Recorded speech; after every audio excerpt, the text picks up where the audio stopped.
Setiap langkah dimulai dengan mimpi. Mimpi yang tak usang ingin diwujudkan.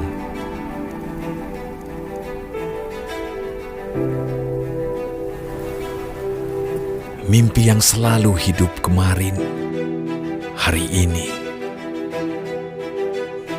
dan esok.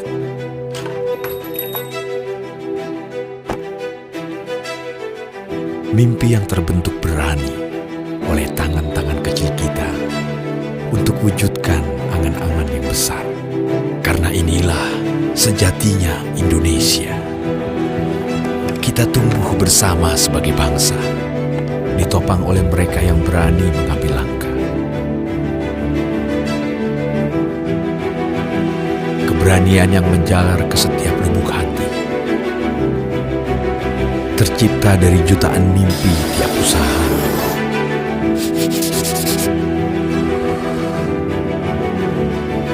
Dan di setiap tekad itu, kami ada.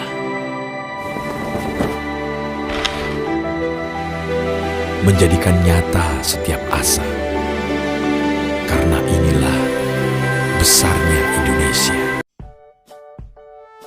Bismillahirrahmanirrahim. Assalamualaikum warahmatullahi wabarakatuh.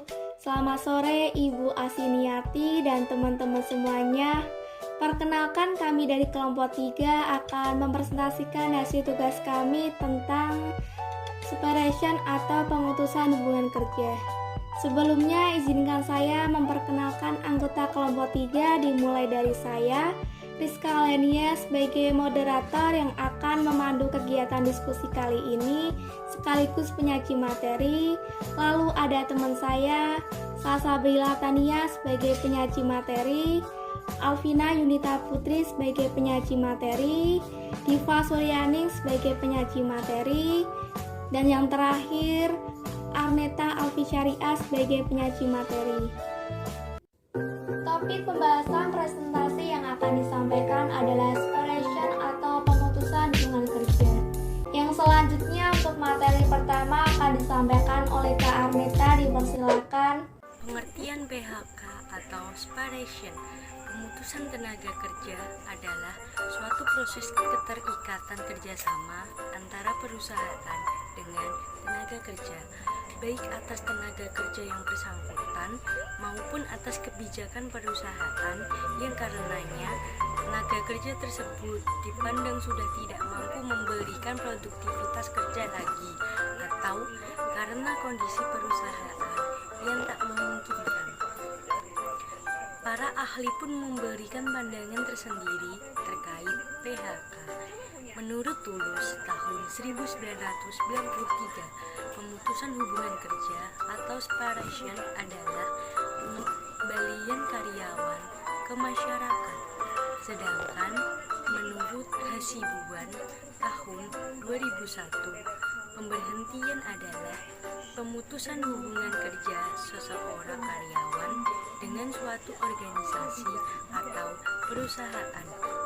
Dari beberapa pengertian di atas, dapat diambil kesimpulan bahwa pemutusan hubungan kerja atau PHK merupakan tindakan memutuskan hubungan kerja antara karyawan dengan perusahaan atau organisasi.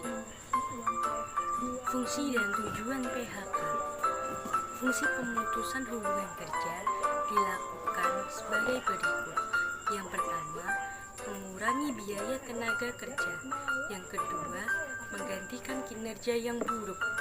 Bagian integral dari manajemen adalah mengidentifikasi kerja yang buruk dan membantu meningkatkan kinerjanya. Ketiga, meningkatkan inovasi PHK. Meningkatkan kesempatan untuk memperoleh keuntungan. Yang keempat, kesempatan untuk perbedaan yang lebih besar. Meningkatkan kesempatan untuk mempekerjakan karyawan dari latar belakang yang berbeda-beda. Tujuan pemutusan hubungan kerja memiliki kaitan erat dengan alasan pemutusan hubungan kerja atau PHK. Yang pertama, perusahaan atau pengusaha bertanggung jawab terhadap jalannya dengan baik dan efektif salah satu dengan PHK. Yang kedua, pengurangan buruh dapat diakibatkan karena faktor dari luar seperti kesulitan penjualan dan mendapatkan kredit, tidak adanya pesanan, tidak adanya bahan baku, menurunnya permintaan, kekurangan bahan bakar atau listrik, kebijaksanaan pemerintah, dan meningkatnya persaingan.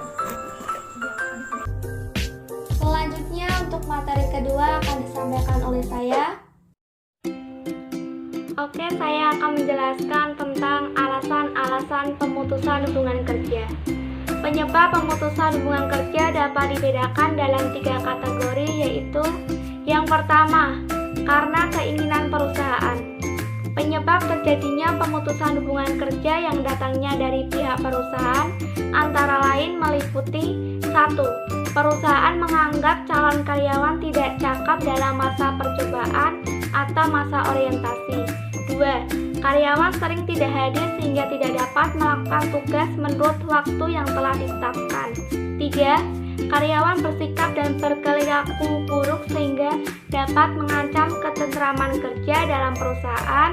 4. Karyawan menderita sakit terus-menerus selama kurun waktu tertentu. 5. Karyawan berusia lanjut yang dapat menurunkan kinerjanya sehingga tindakan pemberian pensiun dianggap bijaksana. Yang kedua, karena keinginan karyawan. Inisiatif dari pihak karyawan untuk mengadakan pemutusan hubungan kerja dengan perusahaannya dapat dibedakan dalam 4 macam kemungkinan, yaitu 1. Dalam masa percobaan, setiap pihak, karyawan atau perusahaan mempunyai hak untuk memutuskan hubungan kerja melalui pemberitahuan pemberhentian yang layak. 2. Jika timbul alasan-alasan yang mendesak sehingga karyawan dapat mengadakan pemutusan hubungan kerja dengan seketika, seperti perusahaan menganiaya dan mengancam karyawan, membujuk karyawan untuk melakukan perbuatan yang bertentangan dengan undang-undang agama, dan kesusilaan, tidak membayar upah atau gaji seperti pernah dijanjikan, dan lain-lain. 3. Menolak bekerja pada perusahaan baru. Karyawan pada prinsipnya dapat melakukan pemutusan hubungan kerja jika ia menolak bekerja pada perusahaan baru yang membeli, manajer atau mengakuisisi perusahaan.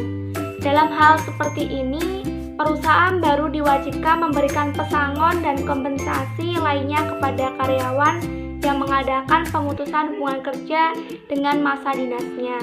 Yang keempat, pemutusan hubungan kerja atas inisiatif karyawan mungkin juga disebabkan oleh sebab-sebab lain, karena karyawan dapat mengajukan mengundurkan diri menurut keinginan sendiri yang disebabkan oleh beberapa alasan. Permohonan berhenti karena alasan-alasan ini tidak diwajibkan perusahaan memberikan pesangon atau uang jasa. Sebaliknya, karyawan pun tidak mempunyai hak meminta ganti rugi.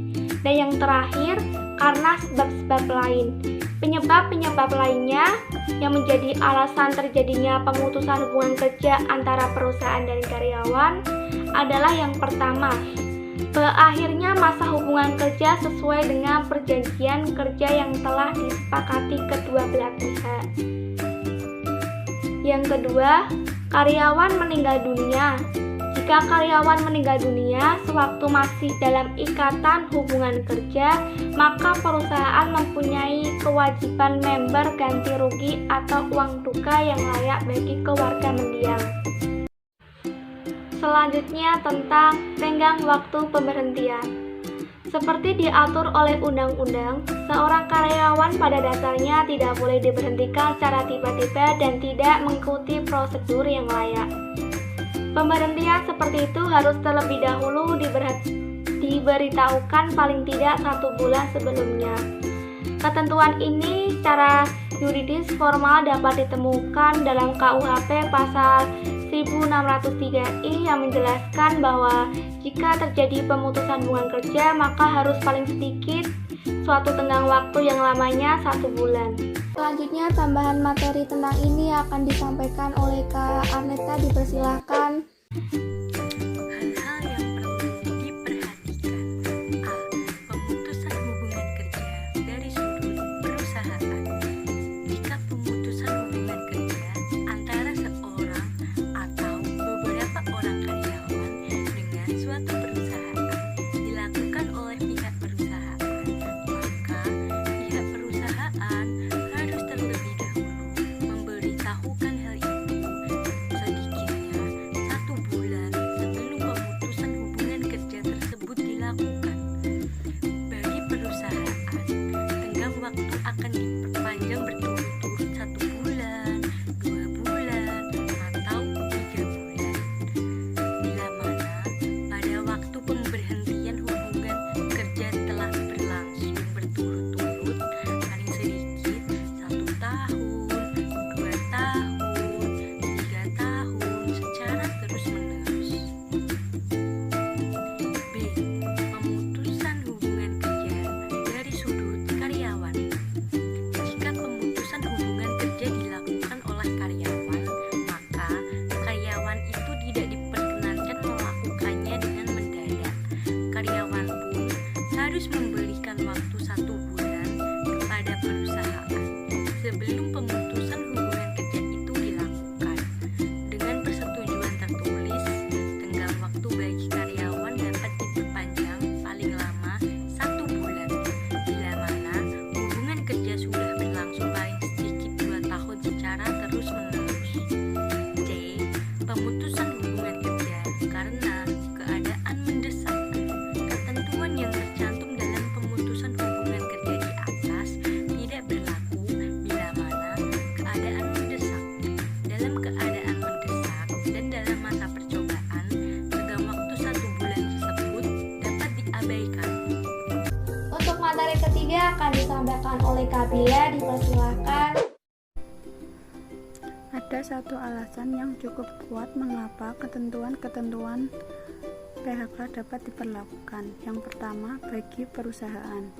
Ketentuan itu diberlakukan agar perusahaan mempunyai cukup waktu untuk menyesuaikan diri dengan perubahan sehingga kesinambungan manajemen tidak terganggu. Bagi pihak karyawan, ada 3 alasan mengapa ketentuan itu sebaiknya dilaksanakan, yaitu yang pertama, alasan psikohumanistis yang menekankan pada aspek kemanusiaan agar para karyawan selain akan mendapatkan kepastian juga mempunyai kelonggaran untuk menyesuaikan diri dengan statusnya yang baru. Yang kedua, alasan ekonomis yang menekankan pentingnya persiapan pendapatan karyawan ketika ia telah melepaskan pekerjaan lamanya.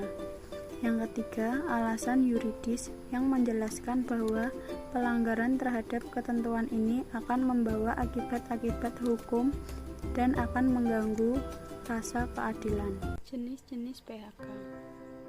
Yang pertama, pemutusan hubungan kerja demi hukum. Jenis PHK yang pertama ini adalah pemutusan hubungan kerja yang dilakukan oleh pelaku usaha karena berakhirnya jangka waktu perjanjian atau kontrak kerja yang dibuat antara pelaku usaha dengan pekerja. Pemutusan hubungan kerja oleh pekerja. PHK ini juga dikenal sebagai pemutusan hubungan kerja sukarela atau yang diprakarsai karyawan itu sendiri. Jenis PHK yang ketiga, pemutusan hubungan kerja oleh pelaku usaha. Berdasarkan pasal 158 ayat 1 Undang-Undang Nomor 13 Tahun 2003 tentang Ketenagakerjaan, pengusaha dapat memutuskan hubungan kerja terhadap pekerja dengan alasan pekerja telah melakukan kesalahan berat. Jenis-jenis PHK yang keempat, yaitu pemutusan hubungan kerja oleh pengadilan. Pemutusan hubungan kerja oleh pengadilan artinya pelaku usaha dapat memutuskan hubungan kerja terhadap pekerja atau melalui pengadilan negeri dengan alasan pekerja telah melakukan kesalahan berat karena melanggar hukum yang berlaku. Macam-macam PHK. Yang pertama, termination.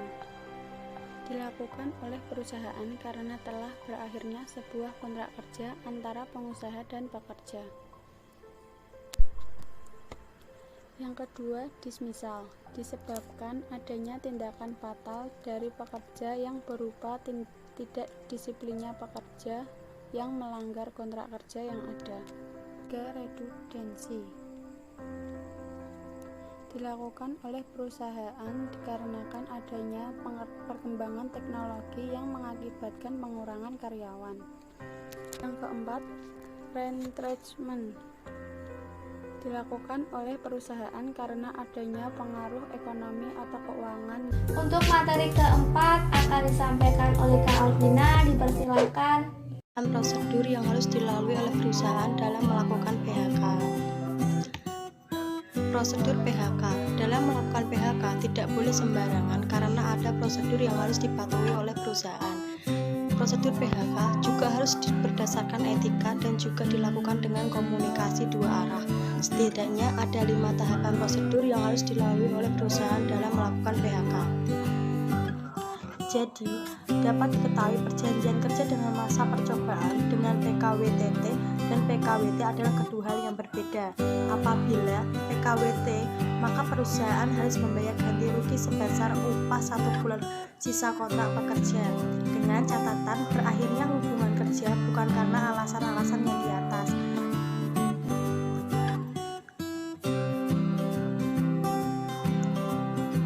Selain itu, perusahaan juga harus membayar uang kompensasi. Untuk materi terakhir akan disampaikan oleh Kak Diva, dipersilakan. Pemensiunan sumber daya manusia atau karyawan. Pensiun adalah pemberhentian karyawan atas keinginan perusahaan, undang-undang, ataupun keinginan karyawan sendiri. Keinginan perusahaan mempensiunkan karyawan karena produktivitas kerjanya rendah sebagai akibat usia lanjut, cacat fisik, kecelakaan dalam melaksanakan pekerjaan, dan sebagainya. Undang-undang mempensiunkan seseorang karena telah mencapai batas usia dan masa kerja tertentu. Kemudian, pensiun karena keinginan pegawai adalah pensiun atas permintaan sendiri dengan mengajukan surat permohonan setelah mencapai masa kerja tertentu dan permohonannya dikabulkan oleh perusahaan. Peraturan mengenai pensiun pegawai tertuang dalam 1. Undang-Undang Nomor 13 Tahun 2003 tentang Ketenagakerjaan. 2. Undang-Undang Nomor 3 Tahun 1992 tentang Jaminan Sosial Tenaga Kerja. Dan yang ketiga, Undang-Undang Nomor 11 Tahun 1969 tentang Pensiun Pegawai. Pegawai yang dimaksud di sini adalah pegawai negeri sipil dan pensiun janda atau dunda pegawai. Studi kasus pemutusan hubungan kerja di PT Pelindo II Persero. Pengunduran diri sejumlah pekerja PT Pelindo Persero dari jabatan mereka di perusahaan dengan alasan menolak kebijakan perusahaan yang dapat menjerumuskan mereka untuk melakukan tindak pidana, sehingga berpotensi diperiksa oleh pihak penegak hukum, berujung pada PHK secara sepihak oleh perusahaan. Perusahaan menganggap pengunduran diri tersebut adalah secara sukarela, sehingga perusahaan tidak perlu membayar hak-hak normatif mereka dan tidak memperkerjakan mereka kembali. Tindakan perusahaan yang melakukan PHK tersebut bertentangan dengan ketentuan Undang-Undang Nomor 13 Tahun 2003. Pengunduran diri pekerja dari jabatan mereka di perusahaan tidak dapat diartikan pengunduran diri sebagai pekerja perusahaan. Dalam penyelesaian perselisihan PHK, perlu diperhatikan keseimbangan untuk memberikan kepada setiap pihak hasil dari penyelesaian perselisihan yang sesuai dengan perbuatan yang dilakukan, baik itu dapat berupa sanksi ataupun dapat berupa kesepakatan yang lebih lanjut yang akan disepakati antara pekerja dan pengusaha, serta perlindungan hukumnya mengenai hak-hak bagi pekerja yang terkena PHK harus lebih diperhatikan lagi. Untuk itu, perlu adanya peran aktif dari pemerintah dalam rangka fungsi pengawasan atas pelaksanaan ketentuan di bidang hubungan industrial. Baiklah, rangkaian acara diskusi telah selesai. Demikian tadi diskusi dari kelompok kami. Semoga apa yang disampaikan bermanfaat bagi kita semua. Apabila terdapat salah kata dan kekurangan, saya Rizka Lenia sebagai moderator meminta maaf yang sebesar-besarnya. Sekian, terima kasih. Wassalamualaikum warahmatullahi wabarakatuh.